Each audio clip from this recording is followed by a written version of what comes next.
Hello, my friends. Welcome back to Reading Distance Learning Style with me, Miss Crawford. I'm here with you again from outside on my front steps. It's not as beautiful as it's been out the past couple of days, but it's dry. The rain stopped. It was raining this morning. It's stopped. The sun is kind of peeking through the clouds, and you know, I'm not in my winter jacket. It's warm enough that I can come outside in a light jacket and maybe go for a walk later. Make sure you do something too so you can get some fresh air and listen to those birds chirping. Well, speaking of birds, I have a really awesome book for you today.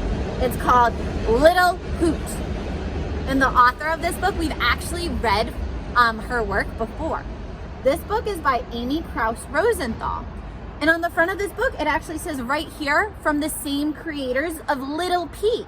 Do you remember a couple weeks ago we read Little P? He didn't want to eat candy for dinner. Remember, that was his big problem, and all he wanted to do was eat his spinach. It was super cute, right? So I'm really excited to read this story too. And did you know that Amy Krouse Rosenthal also wrote Chopsticks, which was such a funny book that we read last week? All right, my friends, we're gonna jump into this book. And before we do, I just wanna remind you, good readers are always thinking about what they're reading. They're thinking about maybe they're learning something new in a nonfiction book. Maybe in a fiction book, they're thinking about who are the characters, or maybe what the problems are. Or you're thinking about where in the world are they? Where is the setting, right? Good readers always think about what they're reading. So you can answer questions about your book, or maybe you can even tell somebody about your book when you're done, because you thought about what you were reading. Are you ready to think about this one? All right, let's go. Little Hoot by Amy Krouse Rosenthal and Jen Corace. I really hope I'm saying her name correctly.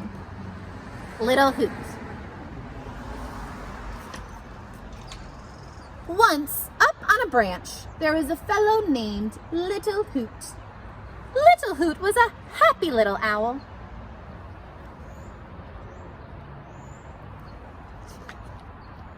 He liked going to school. Check out what's on the chalkboard. Who? Whom? Whose? Get it? Who?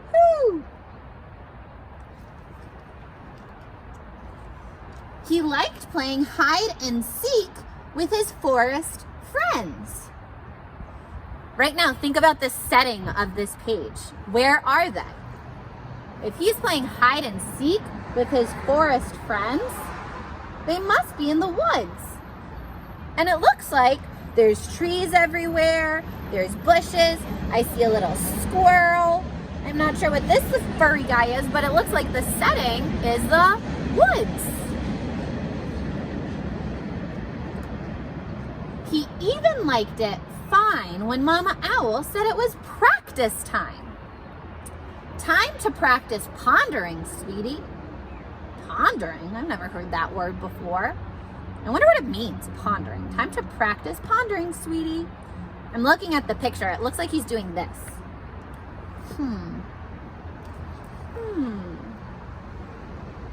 What does it look like I'm doing when I do that? Yeah, it looks like I'm thinking, right? I bet pondering means thinking. Time to practice thinking, sweetie. That makes sense. Time to practice pondering, sweetie. Okay, now practice your staring. Staring right. Staring left.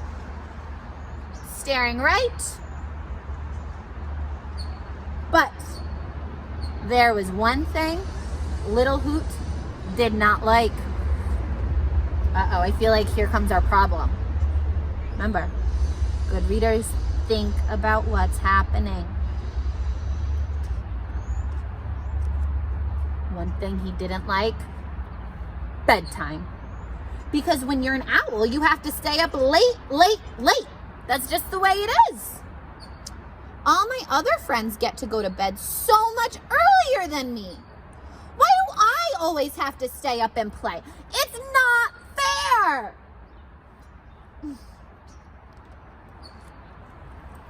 If you want to grow up to be a wise owl, you must stay up late, said Papa Owl. And besides, I don't give a hoot what time your friends go to bed. In this family, we go to bed late. Rules of the roost. Oof, take a look at little Hoot. How do you think he's feeling right now? I see that his arms are crossed. His eyebrows are going like this. They're going down. He does not look happy, right? What's his problem again? Oh, yeah. He has to stay up late. He doesn't like that. He feels frustrated. Stay up and play for 1 more hour, and then you can go to sleep, Mama Owl compromised. 1 whole hour? He boo-hooed. 1 whole hour, she cooed. So off he went. Oh, take a look at him. He still doesn't look happy. He's saying, when I grow up, I'm gonna let my kids go to bed as early as they want. He played swords. He played on the jungle gym. He built a fort. He jumped in the leaves. He jumped on the bed.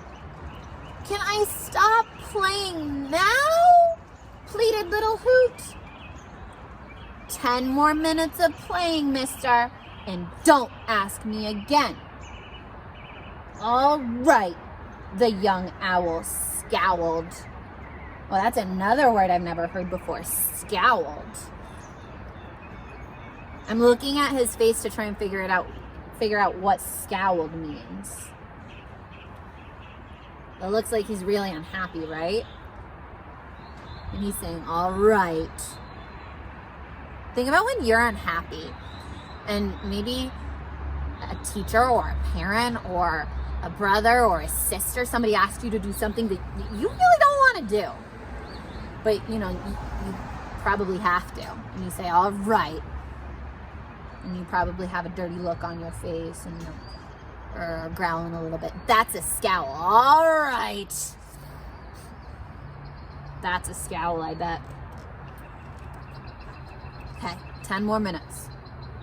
1 minute, 2 minutes, 3 minutes. Can you guys count with me? We're going up to 10. 3 minutes, 4 minutes, 5 minutes, 6 minutes, 7 minutes, 8 minutes, 9 minutes, 10 minutes. There, I played for 1 whole hour. Now can I go to bed? Yes, now you can go to bed, but woohoo, bedtime! And little Hoot flew right into bed. But wait, stalled Mama Owl. What about a bedtime story? And don't forget a glass of water, said Papa Owl. But it was too late. Let's make a prediction. And I bet this picture helps us out. Why was it too late for a bedtime story with Mama Owl and a glass of water with Papa Owl? What happened? That's right. Little Hoot was already fast asleep. Snooze, snore, drool.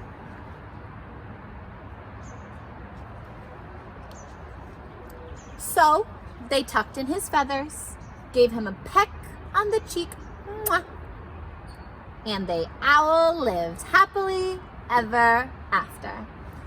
The end. All right, my friends. You thought about that book while we were reading. You were thinking about our problems and our characters and everything, right? Okay, so I have a couple of questions for you. Who was the main character in our book? Who were we reading all about? That's right. And what kind of animal was he? That's right, an owl. What was his problem? Yeah, he wanted to go to bed early. He had to stay up late though, right? That's the rules. Dad said, rules of the roost. We stay up late here. Why do you think little Hoot didn't want to stay up late? I'm just going to flip back through the pictures. Remember, this is when Dad was saying, absolutely not. Mom was saying, you got to go and play. He was upset about it. Why might he be upset about having to stay up late? Why would you be upset about having to stay up late?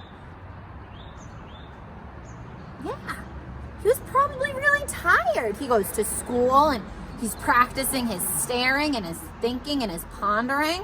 He's exhausted. I would want to go to bed too. Now, remember, he did some things. He played, right? That's what he had to do before he went to bed. What kinds of things did he play or do? I'm going to look back in the text. What kinds of things was he playing? Whisper your ideas out loud to yourself. Oh yeah, they built a fort, or he built a fort and played on the jungle gym. He jumped on the bed, right? What was he doing on this page? Oh yeah, skateboarding. He did a lot of things to stay up late, or to play with, at least. He did a lot of things to play. Wasn't that so cute? I love this book, and I really love Amy Krouse Rosenthal. She writes some really awesome books. I have one more that she wrote called Little Pig, and maybe we can read that in a couple of days, or maybe next week we'll read that one, because I can't get enough of Miss Rosenthal. You guys hear the train in the background? It's kind of loud, sorry. That's it for today, though. Thank you so much for reading with me and helping me think about the book that we just read. You guys did an awesome job thinking about that and answering questions about our book. Great job. Now, friends, don't forget, your job this week on Seesaw is to be reading a book to your teacher. Remember all of those different strategies that we've been practicing? Blending and looking at that picture and saying the first sounds of words to help us out, right? And thinking, does that make sense? Make sure you're using those strategies while you're reading to your teacher, and I will see you all in the next video, guys. Keep on reading. Bye.